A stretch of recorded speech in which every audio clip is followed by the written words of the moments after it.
नमस्कार। कैसे हैं आप सब लोग? आशा करता हूँ कि सभी लोग स्वस्थ होंगे, सुरक्षित होंगे। इस समय सबसे बड़ा प्रश्न यही है कि आखिर ये लॉकडाउन कब ख़त्म होगा? इसका जवाब किसी के पास नहीं है। ना सरकार के पास है और ना ही किसी संस्था के पास है। क्यों? क्योंकि डिपेंड करता है परिस्थिति पर। कब परिस्थिति सामान्य होगी, कब नहीं होगी, ये भविष्य के गर्भ में है।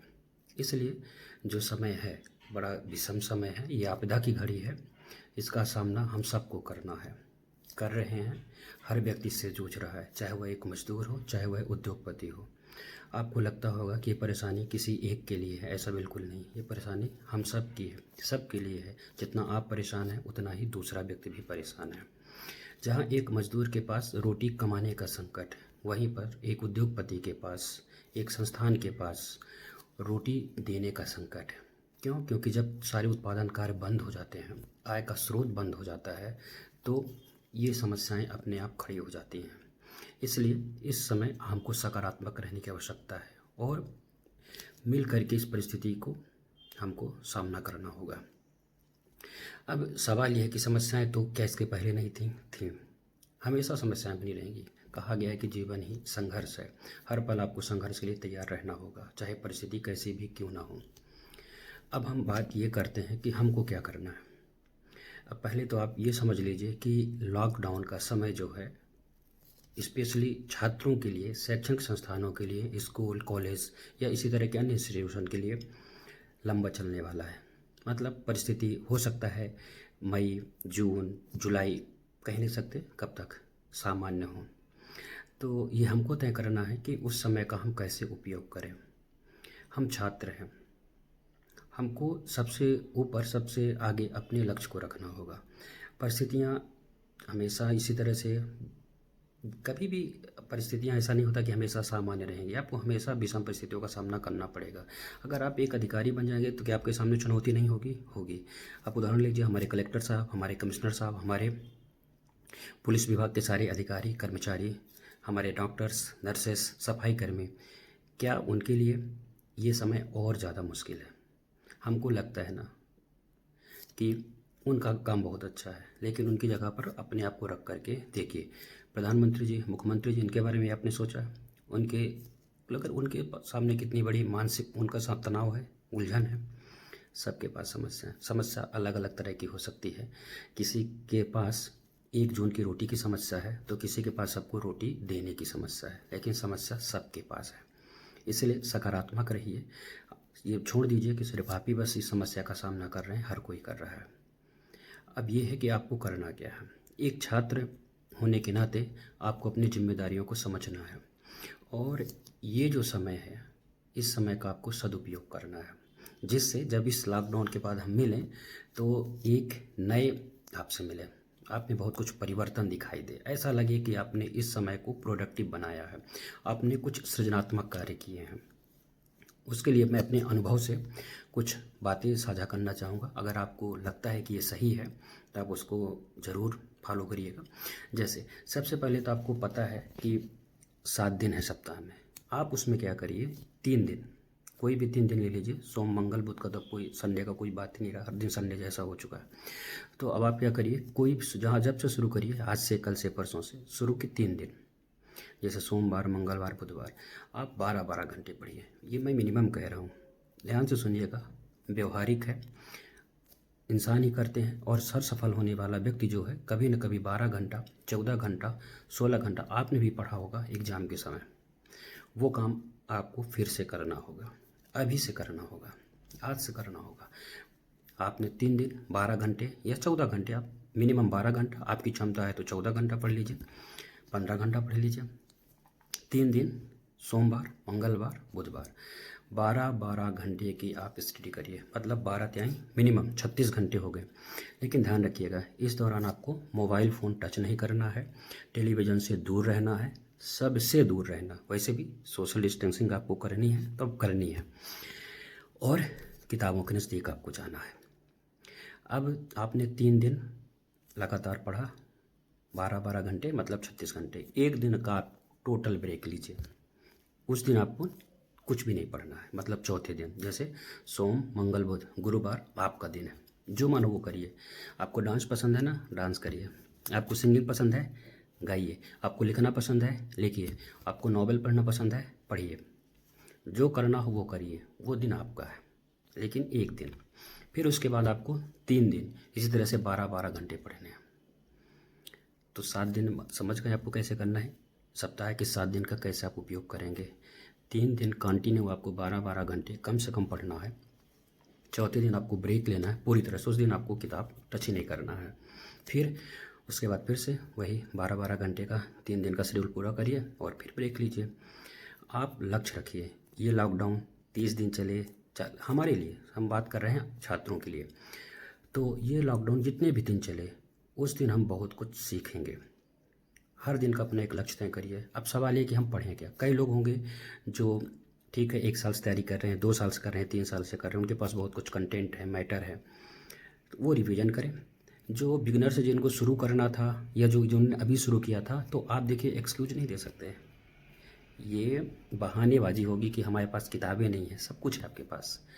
आपके पास फ़ोन है, आपके पास नहीं है, घर में किसी न किसी सदस्य के पास फ़ोन है। आप सारी एनसीईआरटीज़ पढ़ डालिए। कुछ नहीं करिए, प्ले स्टोर में जाइए, एनसीईआरटी का ऐप डाउनलोड करिए और जितनी भी एनसीईआरटी है 6 से लेकर के 12 तक, आप जिसकी भी तैयारी कर रहे हैं, चाहे आप पीएससी की कर रहे हो, चाहे आप एसएससी की कर रहे हैं या व्यापम की अन्य परीक्षाओं की तैयारी कर रहे हैं, आप देखिए उसमें जीएस की रिक्वायरमेंट क्या है और उसके अनुसार आप 6वीं से लेकर के 12वीं तक के एनसीईआरटी को पढ़िए। और आप अपने आप को चैलेंज करिए कि इस एनसी जितनी 6 से लेकर के 12 तक की जो एनसीईआरटी है उनको हम 15 दिन में पूरा करेंगे। बिल्कुल कर सकते हैं। कोई भी कार्य इंसान के साहस से बड़ा नहीं होता। ध्यान रखिएगा, आने वाला समय हम कोरोना से बिल्कुल जीतेंगे, ये पूरा भरोसा है। लेकिन उसके बाद आने वाला समय हमारे लिए इतना आसान नहीं होगा। वो समय हमारे लिए आर्थिक रूप से और भी चुनौतियों भरा होगा। सरकार के पास फंड कम होगा, रोजगार के अवसर घटते जाएंगे और जाहिर सी बात है ऐसी परिस्थिति में उसी व्यक्ति को नौकरी मिलेगी जो उन चुनौतियों को का सामना करने के लिए अभी से तैयारी कर रहा होगा। समय को व्यर्थ मत करिए। आपने देखा होगा कि इसके पहले हम लोग अक्सर कहते थे कि यार समय नहीं मिलता ये नहीं करने का, समय नहीं मिलता ही नहीं। अब करिए ना, अब तो समय है पर्याप्त आपके पास। लेकिन मैं यही कहूँगा उस समय का आप सदुपयोग करिए। मैं बिल्कुल भी सलाह नहीं दूंगा कि आप मूवीज़ देखिए, ठीक है। जितना मोटिवेशन आपके अपने अंदर से आ सकता है, अपने माता पिता को देख कर आ सकता है, उतना मोटिवेशन आपको मूवीज़ देख कर नहीं आएगा। माता पिता के बारे में सोचिए, अपने लक्ष्य के बारे में सोचिए, उनसे बातें करिए। जब आप पढ़ें, बीच में जब ब्रेक लें तो माता जी से बात करें, पिताजी से बात करें, दादाजी हैं उनके पास बैठिए, उनसे बातें करिए। ये सबसे बड़ा मोटिवेशन है और ये सबसे बड़ा प्रेरणा है जो आपको एक अलग ही ऊर्जा प्रदान करेगा। नकारात्मक लोगों से दूर रहिए। नकारात्मक सोच जो है वो सबसे बड़ी बाधा है आपको आपके लक्ष्य तक पहुंचने में। ऐसे लोगों से दूरी बना लीजिए, वैचारिक रूप से भी दूरी बना लीजिए और टेलीफोनिक दूरी भी बना लीजिए। जो व्यक्ति नकारात्मक होता है वो तो अपना विनाश तो करता ही है, दूसरे का भी करता है। इसलिए ऐसे लोगों से हमेशा दूर रहिए, सकारात्मक बने रहिए। अगर आज समय विषम है, आपदा का समय है, बेहतर समय भी आएगा। थोड़ा सा धैर्य रखना होगा, धीरज रखना होगा और आगे एक आशा की किरण, उम्मीद की किरण के साथ आपको तैयारी करनी होगी। जैसे जो एमपीपीएससी की तैयारी करने वाले छात्र हैं उनको बता दूं, जैसे जिन्होंने भी 2019 का प्री दिया है, अब मान के चलिए अगस्त सितंबर तक मेंस नहीं होगा या होगा तो संभवतः अगस्त से सितंबर में होगा। आप लोग डेली आंसर राइटिंग करिए, डेली करिए। ये आपके लिए बहुत बड़ा अवसर बन के आया है इस समय, ध्यान रखिएगा।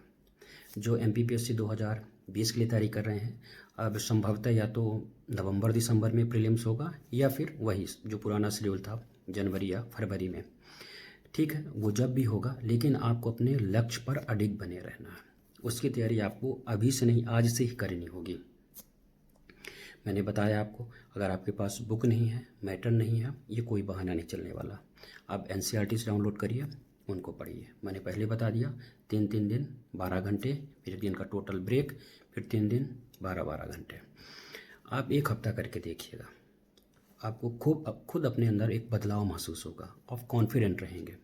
फिर अगर आपको किसी को, जैसे कई बार ऐसा था कि यार मुझे स्पोकन सीखना था, मैं सीख नहीं पाया, तो आप कुछ समय जो है 1 आध घंटे, आप ऐसे कई सारे प्लेटफॉर्म है, यूट्यूब की का सहारा आप ले सकते हैं। उसमें आप कुछ समय अपना दे करके कुछ चीज़ें आप सीख सकते हैं। हमेशा सीखना चाहिए व्यक्ति को। जो भी आपका शौक है, लिखने का शौक है लिखिए, नॉवेल पढ़ने का शौक है पढ़िए। अब तो नेशनल बुक ट्रस्ट ने NBT की जो साइट है नेशनल बुक ट्रस्ट की, वहाँ पर कई सारी स्टोरीज़ और नॉवेल उसने फ्री कर दिया। आप फ्री डाउनलोड करिए और उनको पढ़िए। पढ़ते रहना चाहिए, उससे आपकी लेखन शैली अच्छी होगी, आपके पास अच्छे नए नए नए शब्द होंगे। समय को ज़ाया नहीं करना है। यूट्यूब बहुत बड़ा पोल्यूशन है, लेकिन जिनको यूट्यूब का सही प्रयोग करना आता है उनके लिए वो ब्रह्मा से कम भी नहीं है। तो आपको तय करना है कि आपको क्या देखना है, आपको क्या पढ़ना है। क्यों? क्योंकि अब हमारे पास चॉइस हर तरह की है। इसलिए मैं कह रहा हूँ आप इस समय के महत्व को समझिए। ये समय जो है आपको बना सकता है, ये आपका निर्माण करेगा। इसलिए ऐसे सवालों को लेकर परेशान नहीं होना है कि लॉकडाउन कब ख़त्म होगा, कोरोना से जंग हम कब जीतेंगे। ये समस्या आपके साथ ही नहीं है, पूरी दुनिया के साथ है। अमेरिका, इटली जैसे देश जूझ रहे हैं। इसलिए ये आपकी चिंता नहीं है। आप अपने भविष्य के बारे में सोचिए और उसको लेकर भी आपको ज़्यादा परेशान नहीं होना। सिर्फ आप अपने पढ़ाई पे फोकस करिए कि हमने एक दिन के 24 घंटे का कितना सही प्रयोग किया। अपने आप हर दिन के एक एक मिनट का हिसाब रखना शुरू करिए। जब भी आपका मन पढ़ाई में ना लगे तो आप अपने माताजी, पिताजी और भी जो भी आपके घर में हैं, बड़े भाई बहन, उनकी तरफ आप ध्यान से देखिए। उन्होंने आपको लेकर के कितने बड़े सपने देखे हैं और आप वो कर सकते हैं और आपको करना ही पड़ेगा, दूसरा ऑप्शन है नहीं। इसलिए एक अच्छे नागरिक बनने का भी समय है, अच्छा पुत्र बनने का समय है, अच्छा भाई बनने का समय है, अच्छा नाती बनने का समय है। जो भी रिश्ता कह लीजिए, ये समय ज़रूर बड़ा बदलाव लेकर आया, हर तरह से बदलाव लेकर आया। और आप अपने व्यक्तित्व को बदल सकते हैं, निखार सकते हैं, नई नई चीज़ें सीख सकते हैं और ज़्यादा क्रिएटिव हो सकते हैं। इसलिए बाहर तो बिल्कुल नहीं देखना है, घर के बाहर अब अपने अंदर झांकिए। ये समय है अपने अंदर देखने का। अंदर देखिए तो सबसे दूरी बना लीजिए। घर में भी आप उतना ही समय लोगों से मिलिए जितनी आपको आवश्यकता है। आवश्यकता का मतलब जब पढ़ते पढ़ते बोर हो गए, हमने 5 मिनट घर के सदस्यों से बात कर ली। जब पढ़ने में मन नहीं लग रहा है, हमने उनसे डिस्कस किया। लेकिन इसका ये मतलब नहीं कि जब आप पढ़ने से बोर हो जाएं तो आप मोबाइल उठा लें, गलत बात है। आपको मैंने क्या कहा, आपको बड़े बुजुर्गों के पास बैठना है। और अगर घर में इस तरह के लोग हैं जिनको नेशनल इश्यूज़ पे या इंटरनेशनल इश्यूज़ पे बात करने की आदत है, आप उनसे डिस्कस भी कर सकते हैं। आपको अच्छा भी लगेगा और बहुत कुछ सीखने को मिलेगा। तो इस समय को आपको सिर्फ इस तरह से यूज करना है कि कहाँ से हम कुछ सीखें। और अगर आप हमारे संस्थान के छात्र हैं तो आपको परेशान नहीं होना है। जितने दिन ये समय चलेगा, लॉकडाउन जब तक भी चलेगा, आपको एक्स्ट्रा क्लासेस दी जाएंगी, पहले से बेहतर दी जाएंगी। आप वो सब छोड़ दीजिए। आपको एक ही, बाकी आप जैसा चाहेंगे वैसा ही होगा। बस आपको ये आप मेरा आदेश मानिए, मेरी इच्छा मानिए, मेरा निवेदन मानिए। जो समझना है वो समझ के मान लीजिए। गुरु समझते हैं, गुरु मान लीजिए। मेंटोर समझते हैं, मेंटोर समझ के मान लीजिए। बड़ा भाई मानते हैं, वो मान के कर लीजिए।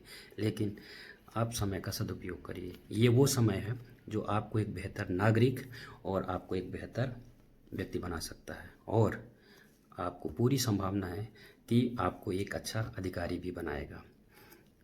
फिर कुछ कोर्सेज़ के लेकर मैं चर्चा करता हूँ। मैंने बताया PSC के स्टूडेंट जो हैं वो आंसर राइटिंग ज़रूर करें। मैंने शुरू किया है, निःशुल्क शुरू किया हुआ है। आप लोग भी चाहें तो लाभ ले सकते हैं।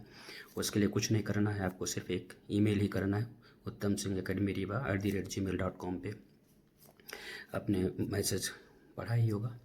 तो मैं तो प्रयास कर रहा हूँ कि आपको कुछ सिखा सकूँ या आपकी कुछ मदद कर सकूँ। आपकी कुछ समस्याएं भी हैं। अगर आप कोई टॉपिक पढ़ रहे हैं, NCERT जैसे पढ़ रहे हैं जो मैंने कहा, और आपको नहीं समझ में आती चीज़ें, आप मेल करिए, आपको उस पर वीडियो बना करके समझाने का प्रयास किया जाएगा। जितने अभी हमारे पास रिसोर्सेस हैं, क्योंकि ऑनलाइन क्लासेस के हमारे पास रिसोर्सेस नहीं है, वो व्यवस्थाएं नहीं है, इसलिए वो नहीं कर पा रहे हैं। वहाँ पर अभी हम असमर्थ हैं। इसलिए जितना हो सकता है जो संसाधन है उनके माध्यम से आपकी पूरी मदद की जाएगी। जो MPSI की तैयारी कर रहे हैं उनके लिए बहुत अच्छा समय है। आप हिंदी, इंग्लिश, ये दो आपका जो पहला पेपर है, इस पेपर को आप इतना समय दीजिए इस दौरान कि आपको दोबारा फिर हिंदी इंग्लिश की किताब पलटने की ज़रूरत ही ना पड़े। जितने भी हिंदी के ऑब्जेक्टिव हैं वो आप लगा डालिए। सब कुछ अब ऑनलाइन मिल रहा है, PDF डाउनलोड करिए। कई सारी पीडीएफ्स आपको मिल जाएंगी, टेलीग्राम पर भी उपलब्ध हैं। आपको समय समय पर ऑब्जेक्टिव में भेजता भी रहता हूँ, आप लगाइए, पढ़िए, पढ़ना तो पड़ेगा, उसके अलावा दूसरा ऑप्शन नहीं है। हिंदी की जितनी ऑथेंटिक बुक हैं आप उनको अपने सिलेबस के हिसाब से पढ़िए, इंग्लिश उसको पढ़िए, ये करना पड़ेगा आपको। जितना हो सके उतने सारे क्वेश्चन लगाइए, काउंट मत करिए कि हमने इतने क्वेश्चन लगा लिए, आप अनगिनत लगाइए, कोई संख्या नहीं होनी चाहिए कि आपने कितने लगाए। एसएससी की तैयारी कर रहे हैं, रेलवे की तैयारी कर रहे हैं, वही जो आपका वीक सेक्शन है उस पर आप फोकस करिए। मैथमेटिक्स है वो लगाइए, जो भी वीक सेक्शन है आप उस पर काम करिए। और स्पेशली जो एमपीपीएससी वाले हैं उनको तो मैं बता ही चुका हूँ, एनसीईआरटी पढ़ना उनको। बाकी आपने अगर नोट्स भी हैं तो एक बार मैं ये कहूँगा कि नोट्स को आप रखिए, एनसीईआरटी पढ़िए। कहाँ मिलेगी, मार्केट नहीं जाना है आपको, प्ले स्टोर पर एनसीईआरटी का ऐप डाउनलोड करना है और 6 से लेकर के 12th तक की एनसीईआरटी आपको पूरी ध्यान से पढ़ डालनी है। अगर कोई चीज़ समझ में नहीं आती है आप ऑफिस के नंबर पे फ़ोन करके बताइए कि हमको ये समस्या है, टॉपिक नहीं समझ में आ रहा है, हमको इस पर लेक्चर की ज़रूरत है, वो आपको मिल जाएगा। या फिर मेल कर सकते हैं आप, उसके माध्यम से आपकी समस्या का ज़रूर सलूशन दिया जाएगा। लेकिन मेहनत तो आपको करनी पड़ेगी। अगर आप मेहनत करने के लिए तैयार हैं तो हम 24/7 आपके साथ हैं। और सकारात्मक रहिए, बिल्कुल भी तनाव नहीं लेना है, सब कुछ अच्छा होगा। ठीक, परेशानी सबके साथ है, हर व्यक्ति परेशान है, ये आपको मानना है। डोनाल्ड ट्रंप भी परेशान है, हमारे प्रधानमंत्री भी परेशान है इस बात को लेकर के हम कोरोना से कब जंग जीतेंगे। क्यों? क्योंकि ऐसा जंग है जिसमें दुश्मन हमको सामने नहीं दिख रहा है। हमारे मुख्यमंत्री जी परेशान हैं, सब लोग परेशान हैं। तो इसलिए आप परेशानी की तरफ फोकस मत करिए, अपने लक्ष्य पर अडिग बने रहिए और अपने एक एक मिनट का ख्याल रखिए। ठीक है, धन्यवाद।